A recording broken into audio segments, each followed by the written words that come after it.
ఆత్రం పెళ్ళికొడుకు 18వ భాగం. సాయంత్రం 5 గంటలవుతుంది సమయం. స్నేహితురాలి ఇంటికి వెళ్తున్నానని చెప్పి ఇంట్లోంచి బయలుదేరింది పూజిత. రోడ్డుకు ఒక పక్కగా నడుస్తూ మనోజ్కి ఫోన్ చేసింది. అతను హలో అనగానే తమ ఇంటికి దగ్గర్లో రైవస్ కాలువకి అంచున ఉన్న మున్సిపల్ పార్క్కి వెంటనే రమ్మని చెప్పిందామె. మరీ మున్సిపల్ పార్కా?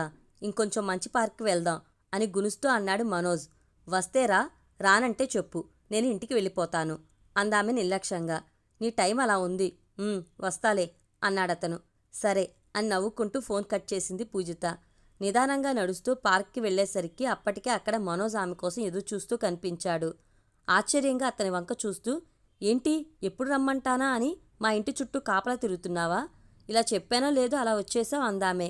ఆమె కనిపెట్టేసిందని అర్థమై ముసిముసిగా నవ్వుతూ, నువ్వేగా వెంటనే రమ్మని చెప్పావు అంటూ పార్క్లోకి నడిచాడు మనోజ్. పూజిత కూడా అతని వెనక నడిచింది. ఇద్దరూ ఒక బెంచ్ మీద కూర్చున్నారు. ఎలా మొదలు పెట్టాలా అనుకుంటూ పూజిత ఏం మాట్లాడుతుందా అని మనోజ్. ఇద్దరూ ఎవరి ఆలోచనలో వాళ్ళున్నారు. చూసి చూసి చివరికి మనోజ్ పూజిత వైపు తిరిగి, మాట్లాడాలి అని నన్ను రమ్మని పిలిచి సైలెంట్గా ఉంటే ఎలా? ఏం నిర్ణయించుకున్నావు చెప్పు అన్నాడు. అప్పటి వరకు ఆలోచించి ఒక నిర్ణయానికి వచ్చిన పూజిత, మనోజ్, నీకు చాలా విషయాలు చెప్పాలి. అవి నీ దృష్టిలో నా దృష్టిలో అవరోధాలు కాకపోవచ్చు, కానీ పెద్దవాళ్ళకి మాత్రం తప్పకుండా అడ్డంకులే అని ఆగిందామే. ఏంటా అడ్డంకులు అని నొసలు ముడిచి ప్రశ్నార్థకంగా చూశాడు మనోజ్. మా అమ్మా నాన్నలది లవ్ మ్యారేజ్. ఆ రోజుల్లో వాళ్ల ప్రేమ పెళ్లికి రెండు వైపుల పెద్దవాళ్లు ఒప్పుకోలేదట. అందుకని వాళ్ళిద్దరు ఇళ్లలోంచి వచ్చేసి గుళ్ళో పెళ్లి చేసుకున్నారు. దాంతో అటువైపు ఇటువైపు పెద్దలు బంధువులు అమ్మా నాన్నల్ని వదిలేశారు. మా పెద్దమ్మ ఒక్కతి మాత్రమే అప్పుడప్పుడు మా ఇంటికి వచ్చి మంచి చెడు చూస్తుండేదట. పెద్దమ్మంటే మా అమ్మకి స్వంత అక్కయ్య, భవానీ పెద్దమ్మ, సుధీర్ వాళ్ళ అమ్మగారు అని ఆపింది పూజిత. అలాగా అన్నట్టు తలూపాడు మనోజ్. అతని ముఖంలోని ప్రశ్నార్థకం మాత్రం ఇంకా పోలేదు.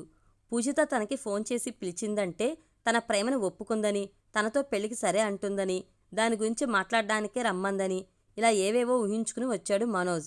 కానీ ఆమె తన ప్రేమ గురించి కాకుండా తన తల్లిదండ్రుల ప్రేమ పెళ్లి గురించి మాట్లాడుతుంటే ఏం అర్థం కాక ఆమె వంకే చూస్తూ శ్రద్ధగా వింటున్నాడతను. ఎవరి సహాయమూ లేక నాన్నకి మంచి ఉద్యోగము రాక అమ్మా నాన్నలు చాలా ఇబ్బందులు పడ్డారంట. నేను పుట్టాక ఆటోమేటిక్గానే ఆ ఇబ్బందులన్నీ ఇంకొంచెం పెరిగాయి. వచ్చిన సంపాదనని ఇబ్బందులకి తగ్గట్టు ఖర్చు పెట్టుకోకుండా ఎక్కువ ఆర్భాటాలకు పోయేది అమ్మ. ఆవిడికి నచ్చ చెప్పాలని చాలాసార్లు చూశారు నాన్న.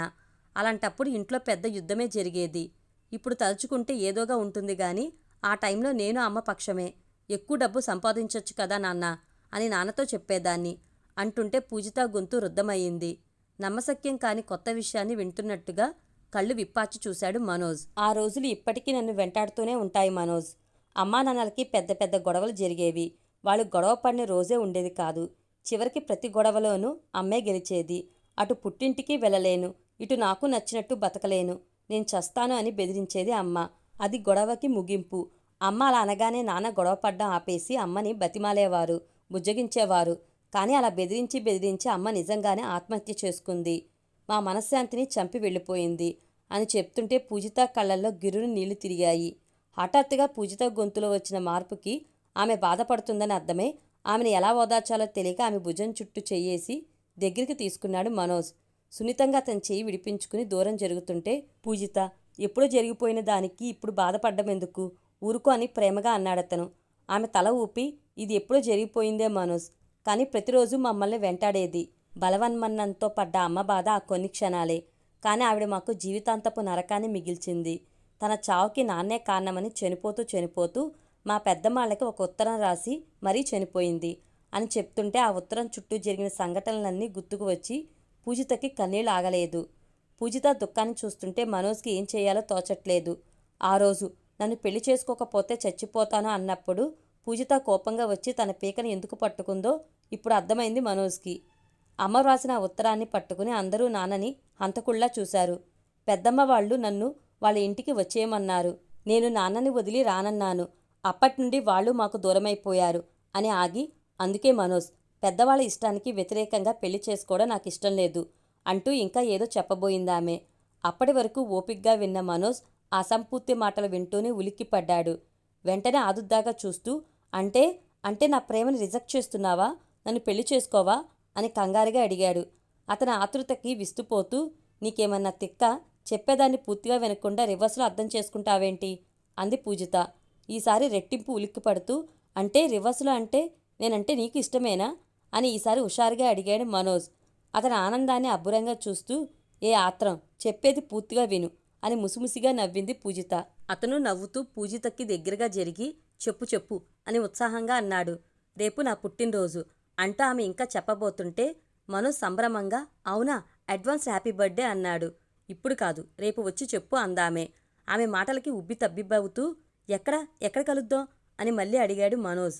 మా ఇంట్లో అందామె వెంటనే. అంతే. మనోజ్ షాక్ అవుతూ, మీ ఇంట్లోనా అన్నాడు. అవును, చెప్పానుగా, పెద్దవాళ్ళని ఎదిరించి పెళ్లి చేసుకోవడం నాకు ఇష్టం లేదు. నువ్వే నన్ను ఇష్టపడ్డావు కాబట్టి మన ఇద్దరి ఇళ్లల్లోనూ నీ ప్రేమ విషయాన్ని చెప్పి నువ్వే వాళ్ళని ఒప్పించాలి అని సూటిగా చెప్పింది పూజిత. అమ్మో రాక్షసి, నువ్వు చాలా మంచిదానివే అనుకున్నాను. ఇంత రాకాసివా అని ఆమె వంక కచ్చిగా చూస్తూ, మా ఇంట్లో విషయం అంటే ఎలాగోలా నేను మేనేజ్ చేసుకుంటాను. కానీ మీ నాన్నని నేనే ఒప్పించాలంటే ఎలా? ఇది మరీ అన్యాయం అని ఉక్రోషంగా అన్నాడతను. పెళ్లికొడుకువై ఉండే అత్తయ్యని పెళ్లి చేసుకోబోతూ నీ పెళ్లి చూడ్డానికొచ్చిన అమ్మాయిని బలవంతంగా ముద్దు పెట్టేసుకోవడం అన్యాయం కాదేంటి అని పూజిత కూడా రోషంగా బదిలిచ్చింది. ఆ సంఘటన గుర్తొచ్చి ఒకలాంటి మైమరుపుతో తన్మయత్వంగా కళ్ళు మూసుకున్నాడు మనోజ్. క్షణం తర్వాత పూజితను చూస్తూ, అయితే మాత్రం అంత చిన్న తప్పుకి ఇంత పెద్ద శిక్ష అని రాజీకొస్తున్నట్టుగా అన్నాడు. నువ్వు మామూలు వాడివైతే నేనే మా నాన్నకి చెప్పి ఒప్పించేదాన్ని. కానీ నువ్వేమో పెళ్లి కొడుకువి. ఇప్పుడు నేనెళ్ళి మా నాన్న ముందు నిలబడి, నాన్న, నేను ఓ పెళ్లి కొడుకుని ప్రేమించాను అని మా నాన్నతో ఎలా చెప్తాను అని సిగ్గుతో తలని పక్కకు తిప్పుకుందామే. అవునా అని పూజిత గడ్డం పట్టుకుని తన వైపు తిప్పుకున్నాడు మనోజ్. అంత చెప్పలేని దానివి ఎందుకు ప్రేమించావు అని నవ్వుతూ అడిగాడు మనోజ్. అతనలా కళ్ళలోకి కళ్ళు పెట్టి చూస్తుంటే జవాబు చెప్పలేక సిగ్గుగా తలదించుకుంది పూజిత. వాల్చుకున్న ఆమె తెల్లని కనురెప్పలపై ఉన్న నల్లని పుట్టుమచ్చని ఆసక్తిగా చూశాడు మనోజ్. చూపుడు వేలితో ఆ పుట్టుమచ్చని సున్నితంగా తాకాడతను. నునుపైన ఆమె కనురెప్పకి ఆ పుట్టుమచ్చ అపూర్వమైన అందాన్ని అద్దినట్టు అనిపిస్తుంటే పూజిత రూపం ఎప్పటికంటే మనోహరంగా కనిపించింది మనోజ్ కళ్ళకి. చనువుగా ఆమె కనురెప్పని ముద్దాడబోయాడు. అతని చర్యను గ్రహించిన దానిలా చప్పున వెనక్కు జరిగింది పూజిత. సిగ్గుతో చిరునవ్వు నవ్వుతూ, అబ్బా, ఏ మనిషివి బాబు, ఆత్రం పెళ్ళికొడుకులా చాటు సమయం సందర్భం ఏమీ ఉండవా నీకు అంది. ఈ బ్లాక్ ఐబ్రో కింద బ్లాక్గా ఈ మచ్చ ఎంత బాగుందో తెలుసా అని ఇంకా ఆ పుట్టుమచ్చనే చూస్తూ అన్నాడు మనోజ్. అది నాకు కనిపించదుగా అందామే. నేను ఆత్రం పెళ్ళికొడుకునే కాదు, మంచి ఫోటోగ్రాఫర్ని కూడా. రేపు నా లెన్స్ కెమెరాతో ఈ పుట్టుమచ్చని ఫోటో తీసి చూపిస్తాను, సరేనా అన్నాడతను. మచ్చల్ని ఫోటో తీయడం గురించి తర్వాత చూద్దు. ముందు రేపొచ్చి మా నాన్నతో మాట్లాడు. నా పుట్టినరోజు కాబట్టి మన విషయం చెప్పినా నాన్న కొంచెం కూల్గానే తీసుకుంటారు అనుకుంటున్నాను అంది పూజిత. ఓహో, ఓకే, డన్. రేపు మీ ఇంటికి వస్తా. మీ డాడీని మన పెళ్లికి ఒప్పిస్తా అని వీరుల్లా ధీమాగా చెప్పాడు మనోజ్. మా డాడీ సంగతి ఓకే, మరి మీ బామ్మకి ఎలా చెప్తావు? ఆవిడ అసలే కర్పూర కళాదేవి. నీ ప్రతాపాన్నంతా కర్పూరంలా కరిగించేస్తుందేమో అంటూ నవ్వింది పూజిత. కర్పూరంలా బుస్సుమని మండే మా కర్పూర కళాదేవిని నీళ్ళలో తుస్సుమని ఎలా ముంచాలో నాకు తెలుసు. అయినా నీకు అవన్నీ ఎందుకు? ఫస్ట్ మీ ఇంటి నుంచి వద్దాం. బామ్మ లాస్ట్ టార్గెట్. ముందే దాన్ని ఇన్వాల్వ్ చేస్తే దాని కేకలతో అది అందరినీ టార్గెట్ చేసేస్తుంది. ఆ తిట్లు భరించలేక ఎందుకొచ్చిన ప్రేమరా అని అందరూ నన్ను అంటారు. అప్పుడు నా ప్లాన్ రివర్స్ అవుతుంది. సో ఎట్టి పరిస్థితుల్లోనూ మా ముసల్దానికి ముందే మన విషయం అస్సలు తెలియకూడదు అని ముఖంలో రకరకాల భావ విన్యాసాల్ని చూపిస్తూ అన్నాడు మనోజ్. అతన్ని చూస్తూ నవ్వుతూ తలూపింది పూజిత. మరి ఆల్ ది బెస్ట్ చెప్పు అని బొగ్గ మీద ముద్దు పెట్టమన్నట్టు వేలితో చూపించాడతను. అతని చెంప మీద అరచేతితో చిన్నగా కొట్టి, ఒకేసారి కంగ్రాట్స్ చెప్పుకుందాంలే అని నవ్వుతూ బెంచ్ మీద నుంచి లేచింది పూజిత. ఆ తర్వాతి రోజు ఉదయం 6 గంటలవుతుంది సమయం. ప్రభావతి నిలయం చాలా హడావిడిగా ఉంది. ఆ ఇంటికి పూలదండ, విద్యుత్ దీపాల అలంకరణలు చేస్తున్న వారి హడావిడితో ఆ రోజుటి ప్రత్యేకత మరింత పెరుగుతున్నట్టుగా ఉంది. అత్రిజ బెడ్రూంలోకి వచ్చారు సుందరరామరాజు గారు. అప్పటికే స్నానం చేసి నిండుగా చీర కట్టుకుని డ్రెస్సింగ్ టేబుల్ ముందు ముస్తాబవుతుంది అత్రిజ. లోపలికి వచ్చిన ఆయన అత్రిజను చూస్తూనే, many many happy returns of the డేరా నాన్న అని ఆప్యాయంగా అన్నారు. థ్యాంక్స్ డాడ్ అంది అత్రిజ. ఓకే, నువ్వు రెడీ అయ్యి హాల్లోకి రారా అని వెళ్ళబోతూ సందిగ్ధంగా ఆగారాయన. అత్రిజ మళ్ళీ మేకప్ వేసుకోవడంలో మునిగిపోయింది. డ్రెస్సింగ్ టేబుల్ మిర్రర్లో కనిపిస్తున్న అత్రిజ ముఖాన్ని చూస్తూ, అరే అత్రిజ, మనం పూజితని సాయంత్రం పార్టీకి పిలుద్దామా? ఆహా, అది కాదు. ఆ అమ్మాయిని ఇన్వైట్ చేసి ఫంక్షన్ అయిపోయిన తర్వాత గట్టిగా మందలిస్తే ఇంకా ఎఫెక్టివ్గా ఉంటుందేమో అని అంటూ కూతురు ముఖంలో కనిపిస్తున్న రకరకాల భావాలను బట్టి సందేహంతో నిదానంగా అడిగారాయన. What are you asking dad? నా బర్త్డేకి నా ఎనిమిని పిలుస్తావా అని గిరుక్కుని వెనక్కి తిరిగి తండ్రి వంక కోపంగా చూసింది అత్రిజ. అది కాదురా నాన్న, మన స్టేటస్ చూసి ఈ అట్మాస్ఫియర్కి భయపడి ఆ అమ్మాయి కూల్గా సైడ్ అవుతుందేమో అని అంటూ వివరణ ఇవ్వబోయారు సుందరామరాజు గారు. ఎనఫ్ డాడ్, నేను బర్త్డే చేసుకోవడం మీకు ఇష్టం లేనట్టుంది అనేసి కోపంతో చెరచెరా గదిలో నుంచి బయటకు వెళ్ళిపోయింది అత్రిజ. మళ్ళీ ఓసారి పూజితను చూడాలని బలంగా అనిపిస్తుంది సుందరామరాజు గారికి. ఈరోజు సాయంత్రం గ్రాండ్గా చేస్తున్న అత్రిజ పుట్టినరోజు ఫంక్షన్కి పూజితను కూడా ఆహ్వానిస్తే ఆమెను చూడాలన్న కోరిక తీరుతుంది అనుకున్నారాయన. అందుకే పూజితని బెదిరిద్దాం అన్న వంక పెట్టి అత్రిజని అడిగి చూశారు. కానీ అది జరగదని అర్థమైంది. గబుక్కున ఏదో గుర్తొచ్చినట్టుగా కోటు జేబులో చేయి పెట్టి చేతికి తగిలిన దాన్ని తడిమి బయటకు తీసి అపురూపంగా దాని వంక చూశారు సుందరామరాజు గారు.